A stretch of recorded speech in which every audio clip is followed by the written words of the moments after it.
This channel does not promote any violent, harmful, or illegal activities. All content provided by this channel is meant for an educational purpose only. এসআইআরের আবহ আর এই এসআইআরের বিরোধিতা করে মতুয়াদের আমরণ অনশনে অসুস্থতা বাড়ছে। অসুস্থ হয়ে পড়ছেন মমতা বালার অনুগামী অনশনকারী 9 জন। অনশনে গুরুতর অসুস্থ নদিয়ার বাসিন্দা নিতাই মণ্ডল। সংখ্যাটা ক্রমশ বাড়ছে। বনগা হাসপাতালে গিয়ে তার স্বাস্থ্যের খোঁজ নিলেন মমতা বালা ঠাকুর। এদিকে কয়েকদিন আগে মতুয়াদের কয়েকজন দিল্লিতে গিয়ে অধীর চৌধুরীর সঙ্গেও দেখা করেন। তাদের আন্দোলনে কংগ্রেস নেতা মতুয়াদের পাশে থাকারও বার্তা দিয়েছেন বলে সূত্রের খবর। মতুয়াদের অনশন মঞ্চেও আসতে পারেন অধীর চৌধুরী। দীপঙ্কর দাস আমাদের প্রতিনিধি এই মুহূর্তে আমাদের সঙ্গে রয়েছেন। দীপঙ্কর, অসুস্থতার সংখ্যাটা তো ক্রমশ বাড়ছে, সেক্ষেত্রে কতদিন তারা এই অনশন চালিয়ে যাবেন এবং এখনো পর্যন্ত এই ঠাকুরবাড়ি সূত্রে কি জানতে পারছি আমরা? দেখো, অনশন কতদিন চালিয়ে যাবেন না, তাদের বক্তব্যটাই আমরণ অনশন। আমৃত্যু অনশন করবেন যতক্ষণ না পর্যন্ত নিঃশর্ত নাগরিকত্বের প্রসঙ্গ আসবে। ফলে তারা এখানে মৃত্যু বা অসুস্থতা এগুলোকে খুব বড় ছোট করে দেখছেন, এটাকে খুব বড় বিষয় দিয়ে দেখছেন না। সেই জায়গা থেকে মমতা বালা ঠাকুর এই আমরণ অনশনের ডাক দিয়েছিলেন। সেখানে মতুয়া, সাধু, গোসাই, খ্যাপা তারা এই অনশনে অংশগ্রহণ করেছেন। এখন প্রায় 5 দিন হয়ে গেল সেই অনশন চলছে। মমতা বালা ঠাকুর প্রথম দিকে না থাকলেও এখন তিনি এসেছেন। আজকে এসে প্রথমেই তিনি এই যে নদিয়ার বাসিন্দা নিতাই মণ্ডল, তিনি হাসপাতালে ভর্তি রয়েছেন, তাকে দেখতে যান, তার সঙ্গে দেখভাল করেন এবং সে জানায় যে আপাতত সে অনেকটা সুস্থ আছে। সেক্ষেত্রে পরবর্তীতে যারা অসুস্থ হয়ে পড়ছেন তারা হয়তো বসবেন কি বসবেন না সেটা মতুয়া মহাসংঘের তরফ থেকে বলা হয়নি, কিন্তু এই সংখ্যাটা ক্রমশ বাড়বে। যারা অনশনের সংখ্যা, কতজন অনশনে বসেছেন? 18 জন অনশনে বসেছিলেন, তার মধ্যে বেশ কয়েকজন অসুস্থ হয়েছেন, কিন্তু অনেকে এখনো আছেন যারা অসুস্থ অবস্থাতেই অনশন মঞ্চে রয়েছেন। এর মধ্যে একজন গতকাল আর আজকে একজন, দুজনকে হাসপাতালে ভর্তি করতে হয়েছে। তারা হাসপাতালে ভর্তি হয়ে সুস্থ আছেন। অন্যদিকে অধীর চৌধুরীর সঙ্গে কথা হয়েছে, অধীর চৌধুরী আসতে পারেন এই মঞ্চে, খবর রয়েছে কিছু? অন্যদিকে অধীর চৌধুরী নিজেই একটা বার্তা দিয়েছেন যে তার কাছে মতুয়া মহাসংঘের কয়েকজন গেছিলেন, যারা অল ইন্ডিয়া মতুয়া মহাসংঘের তরফে। তারা চাইছেন যে এই বিষয়টি যেহেতু কংগ্রেস ও এই একই সঙ্গে এসআইআর এর বিরোধিতা করছে বা নিঃশর্ত নাগরিকত্বের দাবি মতুয়ারা করছে, সেই দুটোকে একটা জায়গায় আনা, একটা সূত্রে বাঁধা, সেটার জন্য দিল্লিতে অধীর চৌধুরীর কাছে তারা গেছিলেন। অধীর চৌধুরীও ভিডিও বার্তা দিয়ে জানিয়েছেন যে তিনি তাদের পাশে আছেন, সাথে আছেন, এবং সূত্রের খবর আমরা যতটুকু জানতে পারছি হয়তো অধীর চৌধুরী ওই মঞ্চে আসবেন এবং এই অনশনকারীদের সঙ্গে কথা বলবেন, সেখানে শামিল হবেন। নজর রাখো, অধীর চৌধুরীর সেই ভিডিও বার্তা শোনাবো আপনাদের। অল ইন্ডিয়া মতুয়া মহাসংঘ আমরণ অনশনের সিদ্ধান্ত নিয়েছে। তাদেরই তরফ থেকে আমাকে আজকে দিল্লিতে তারা এই স্মারকলিপি দিয়েছেন। তাদের এই দাবি, তাদের এই আশঙ্কার সঙ্গে আমি এবং কংগ্রেস দল সম্পূর্ণভাবে একমত। আমি বিষয়টা আগামী দিনে সুযোগ মতন দলের সর্বোচ্চ নেতৃত্বকে জানানোর ব্যবস্থা করব। এই মুহূর্তে মমতা বালা ঠাকুর আমার সঙ্গে টেলিফোনে রয়েছেন। দিদি, এই মুহূর্তে আমরা যা খবর পাচ্ছি 18 জন অনশন করছেন, তাদের মধ্যে 9 জন অসুস্থ হয়ে পড়েছেন, সংখ্যাটা ক্রমশ বাড়ছে। বেশ এই মুহূর্তে দাঁড়িয়ে চিন্তার, আপনারা কি ভাবছেন? না, এটা তো খুব ভয়াবহ। আমি 10 দিন পরে আজকে বাড়িতে ঢুকলাম। আমি সিধা হসপিটালে গেছিলাম, যাতে 2 দিন আগে যাকে হসপিটালে ভর্তি করা হয়েছিল আমি বলেছিলাম যে ইমিডিয়েটলি তাকে হসপিটালে ভর্তি করা হোক, এবং সে সুস্থ আছে। আমি দেখে এই যে এখন বাড়িতে, এখনো বাড়ি ঢুকিনি, আমি যাচ্ছি, এবং এটা খুব ভয়াবহ পরিস্থিতি। তারা নির্বাচন কমিশন এবং সেন্ট্রাল গভর্নমেন্টের থেকে যে আজকে এই সাধারণ মানুষের, যারা উপর বাংলার মানুষ যারা এসছে, তারা মুখ দে বলে মতোদের আমরা নাগরিকত্ব দেব, অথচ যারা এতদিন ধরে ভোট দিচ্ছে তাদের ভোটটা কেটে দেওয়ার জন্য, তাদের হয়তো মা বাবার ডকুমেন্টস নেই, জন্ম সার্টিফিকেট নেই, তাদের আজকে তারা এতদিন ধরে ভোট দিচ্ছিল, কিন্তু হট করে 24 এসে তাদের ভোটটায় এসআইআর করে তাকে বাদ দেবে, এবং নির্বাচন কমিশন হেলদোল নেই কোনো কিছু। এতগুলো মানুষ তারা মৃত্যুর মুখে লড়াই করছে, এটা আরো বড় প্রতিবাদ হবে, মনে করি আরো বড় প্রতিবাদ হবে। আমরা এটাই প্রশ্ন ছিল আপনার কাছে, পরবর্তী পদক্ষেপ কি হবে এবং অধীর রঞ্জন চৌধুরীর সঙ্গে কি কথা হলো? উনি কি আসছেন? না তো, আমার সঙ্গে কোনো কথা হয়নি। তো কে বললো কথা? না, অল ইন্ডিয়া মতুয়া মহাসংঘের তরফ থেকে অধীর রঞ্জন চৌধুরীর কাছে যাওয়া হয়েছিল, আমরা শুনতে পাচ্ছি যে অধীর রঞ্জন চৌধুরী। না, আমি জানি না, শোনা, যেটা আমি জানি না সেটা আমি কোনো কথা বলতে পারবো না। অল ইন্ডিয়া মতুয়া মহাসংঘ কেউ কের কাছে যায়নি, কাউকে ডাকেনি, কাউকে লেটারও করা হয়নি, কোনো কিছুই হয়নি। আমরা মতো মহাসংঘের থেকে বড় মা এবং কপিল কৃষ্ণ ঠাকুরের নেতৃত্বে যে অন্বেষণ 2004 সালে বসেছিল, যে কেউ আসতে পারে, আমরা কাউরে মানা করতে পারি না, কিন্তু কোথাও কোনো চিঠি দেওয়া, কারোর কাছে যাওয়া এই ধরনের আমার মনে হয় না। কারণ আমি এখনো বাড়িতে ঢুকিনি, আর আমার কাছে না জানা ওরা করবে বলে আমার মনে হয় না সেটা। আপনাদের পরবর্তী পদক্ষেপ কি হবে? আমাদের আরো জোরালো ভাবে আরো প্রতিবাদ হবে, আরো বড় প্রতিবাদ হবে। দিদি ধন্যবাদ।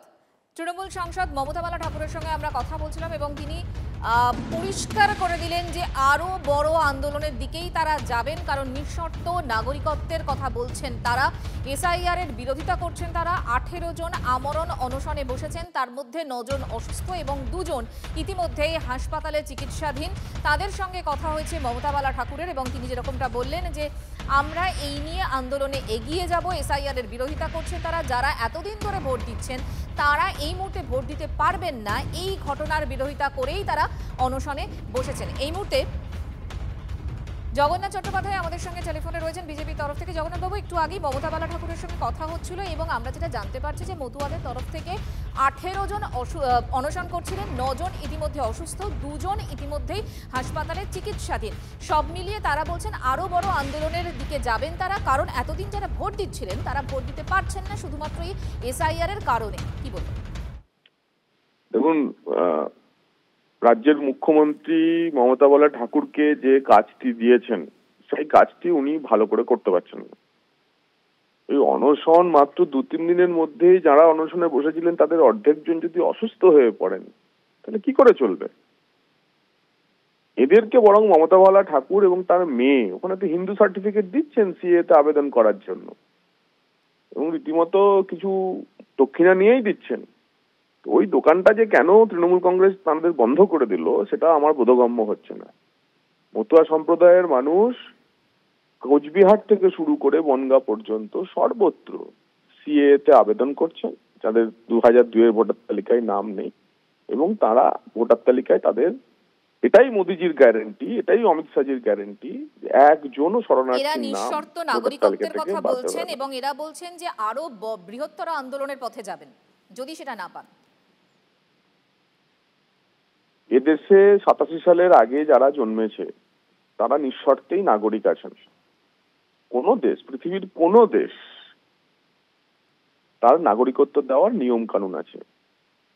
পৃথিবীর এমন একটি দেশের উদাহরণ আপনি যখন সম্প্রচার করছেন দেখান, যেখানে যে কেউ এলে বেড়া টপকে হোক, বৈধ উপায় হোক, অবৈধ উপায় হোক, ঢুকে পড়লে সেখানে নাগরিক হয়ে যান।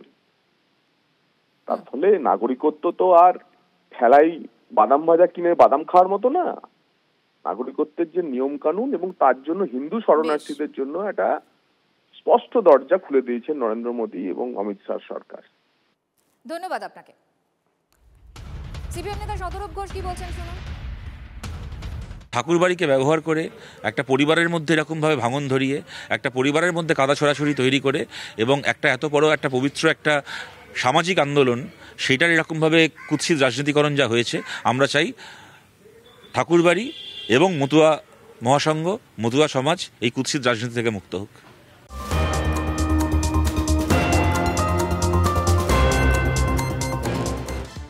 চলছে এসআইআর, বাড়ি ছেড়ে পালাচ্ছে বাংলাদেশিরা। বসিরহাটের বিরামনগরে একটি বাড়িতে তালা ঝুলছে এবং 2010-এ বসিরহাটে আসে বাংলাদেশি আজহারউদ্দিন গাজী। ভোটার কার্ড, আধার কার্ড তৈরি করে পাকাপাকিভাবে বাস বাংলাদেশি। এসআইআর শুরু হতেই গ্রাম ছাড়া বাংলাদেশি দাবি স্থানীয় বাসিন্দাদের। ছবিটা এই মুহূর্তে ঠিক কি, দীপঙ্কর আমাদের প্রতিনিধি জানাবেন। দীপঙ্কর, দেখো, গত কয়েকদিন আগে পর্যন্ত আমরা দেখছিলাম দেশের বিভিন্ন প্রান্তে, বিশেষত রাজ্যের বিভিন্ন প্রান্তে বাংলাদেশি যারা এসআইআর আতঙ্ক হতে তারা বাংলাদেশে চলে যাওয়ার চেষ্টা করছিল এবং ধরা পড়ে। 4 দিনে এরকম 98 জন মতো ধরা পড়ে বিএসএফ এর হাতে। সেইটা তো যেমন ছিল, তার পাশাপাশি এখন দেখা যাচ্ছে সীমান্ত লাগোয়া যে সমস্ত গ্রামগুলো আছে, আমরা আজকে যেটা জানতে পারছি বসিরহাটের সংগ্রামপুর শিবহাটি গ্রাম পঞ্চায়েতের বিরামনগর, এই 4 নম্বর বুথের আজহারউদ্দিন গাজী, তিনি বাংলাদেশের বাসিন্দা। 2000 থেকে এসে এখানে বসবাস করতেন, পরবর্তীতে তার ভোটার তালিকায় নাম উঠেছে, রেশন কার্ড বা আধার কার্ড সবকিছু আছে, কিন্তু তিনি বুঝতে পারছেন যে 2002 লিস্টে নাম নেই। তাতে যে আতঙ্কটা তৈরি হচ্ছে অনেকের মধ্যে, সেই আতঙ্কটাই ওনার মধ্যেও তৈরি হয়েছে যে পরবর্তীতে তাহলে অপশন কি। সেক্ষেত্রে হয়তো ওনার বাংলাদেশের অবস্থান কি আছে সেটা এখনো জানা যায়নি। স্থানীয় মানুষ বেশ কিছুদিন ধরে তালা ঝুলতে দেখে এবং তারা মনে করছেন উনি বাংলাদেশে পালিয়ে গেছেন। যদিও স্থানীয় স্তরে, প্রশাসন স্তরে খোঁজাখুঁজি হচ্ছে তিনি আসলে কোথায় গেছেন, কিন্তু প্রাথমিকভাবে যা জানা যাচ্ছে স্থানীয় মানুষ সূত্রে, যেটা কিন্তু উনি সম্পূর্ণ বাংলাদেশে চলে গেছেন এমন কথা একজনকে বলেওছেন প্রতিবেশীদের মধ্যে। ফলে সব মিলিয়ে এই আতঙ্কটা কিন্তু বিশেষ করে উত্তর 24 পরগনা জেলার সীমান্ত লাগোয়া গ্রামগুলিতে রয়েছে। তারা যে কোনো মুহূর্তে এরকম বাংলাদেশে চলে যাওয়ার পরিকল্পনা। কথা হবে, আপাতত ধন্যবাদ। পরিবার চলে গেছে? হ্যাঁ, গোটা পরিবার ছিল। হঠাৎ চলে গেল কেন তা আমি জানি, সেটা আমি সঠিক বাবা বলতে পারবো না। বাংলাদেশ থেকে এসেছিল? হ্যাঁ, বাংলাদেশ থেকে এসেছিল। এখানে এসে কি করে তো? এখানে এই যে সাইকেলে, এই মোটরসাইকেলে খেলা দেখাতো, আর এই লাস্টে চার দোকান করেছিল। কে কে থাকতো? ওনার 2 ছেলে মেয়ে, বৌমা, উনি ওনার স্ত্রী। এখন তো কাউকে খুঁজে পাওয়া যাচ্ছে না? এখন কাউকে খুঁজে পাওয়া যাচ্ছে না। কত সালে? 2000 কত সালে? 10 সালে? 10 সালে। 3 সালে উনি ভারতে বেড়াতে আসে পাসপোর্টে। এসে উনি একটা মোটরসাইকেল খেলোয়াড়, বাংলাদেশে আজহারুল নামে পরিচিতি, সাতক্ষীরায় হানিফ হোটেলের ভাই, সারা বাংলাদেশ চেনে, আজহারুল বলে পরিচিতি।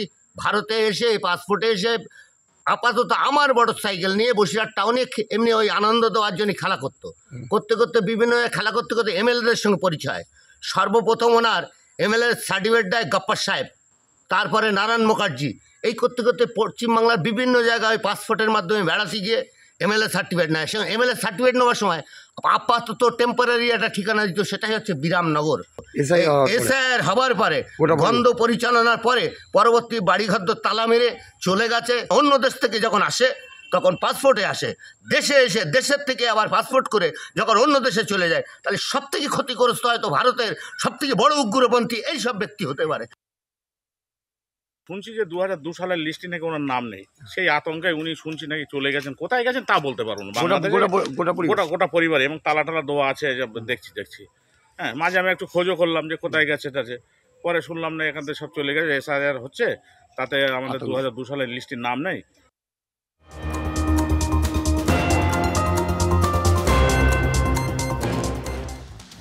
এসআইআর আবহে রাজ্যের দিকে জালে বাংলাদেশি। কোচবিহারে ভারত বাংলাদেশ সীমান্তে গ্রেফতার 3 বাংলাদেশি অনুপ্রবেশকারী। সাহেবগঞ্জ দলবাড়ি সীমান্তে 3 বাংলাদেশি সহ মোট 5 জনকে আটক করে বিএসএফ এর 168 নম্বর ব্যাটালিয়নের জওয়ানেরা। 2 ভারতীয় দালালের সাহায্যে অনুপ্রবেশের চেষ্টা করছিল 3 বাংলাদেশি। ধৃতদের কাছে উদ্ধার জাল ভারতীয় পরিচয়পত্র। ধৃতদের 2 দিনের পুলিশ হেফাজতের নির্দেশ দিয়েছে আদালত।